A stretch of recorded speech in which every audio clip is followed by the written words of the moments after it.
So this here is a circle with a radius of 1. That's a circle, believe me. And we've got our cross sections perpendicular to the x-axis here. And they're jutting out at us, and they're going to semicircle, squares, or equilateral triangles. So to describe this length, I want to solve this thing for y. So y is going to be the square root of 1 minus x squared. So if I had, if this were a semicircle jutting out at us, that length there is that. And this whole length, this is y, right? From the y-axis to the function. So this whole length is actually 2 of those. So that, but getting ahead of myself, I guess here, the radius of this semicircle is the function, the 1 minus x squared is the radius. So the area of these things would be the integral of one of our cross sections, which is pi times the radius squared dx, and our x's are going from -1 to 1, and that's the setup for that. I'm just going to do the setups for now, because the integration you can do. If you just do that, you're going to end up getting 2 pi thirds.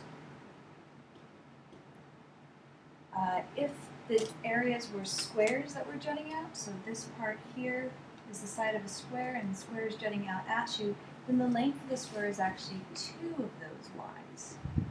2 times that plus that. And so the area of one of those squares is just the side squared.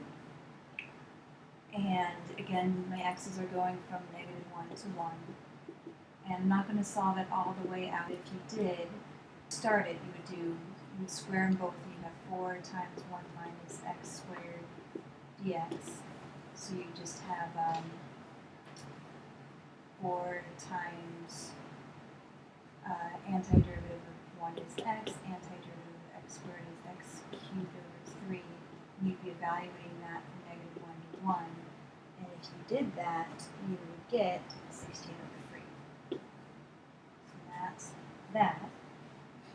And if you have equilateral triangles, so this part here is the base of an equilateral triangle that's jutting out at us. And again, this length is that length, which is 2 of those guys. And to find the area of a triangle, I need 1/2 the base times the height. Your height's at that perpendicular there.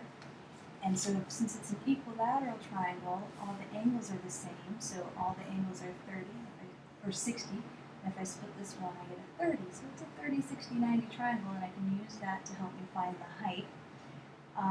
If this whole thing is twice that, then we know that this little part was just the square root of 1 minus x squared. And if that's the short leg, then the longer leg is just that times root 3.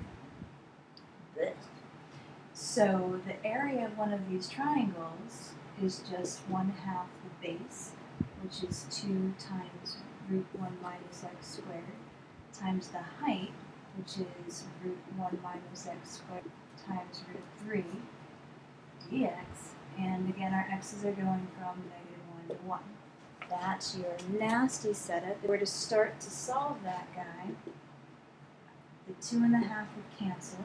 I would pull the root 3 out to the front. Root 3 to -1 to 1. Ooh, wow, it ends up really nice. Those are just going to knock each other out, so no more square root, just 1 minus x squared dx.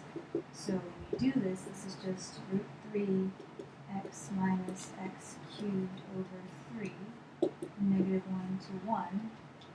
And so this is going to be root 3 times, if I plug in the 1, I get 1 minus 1/3. If I plug in the -1, I get -1 plus 1/3. So 1 plus 1 is 2. -1/3 minus 1/3 is minus 2/3. So that's 4/3 root 3. See? Yeah, that's our guy. 4 root 3 over 3. That's the answer for C. And there that is.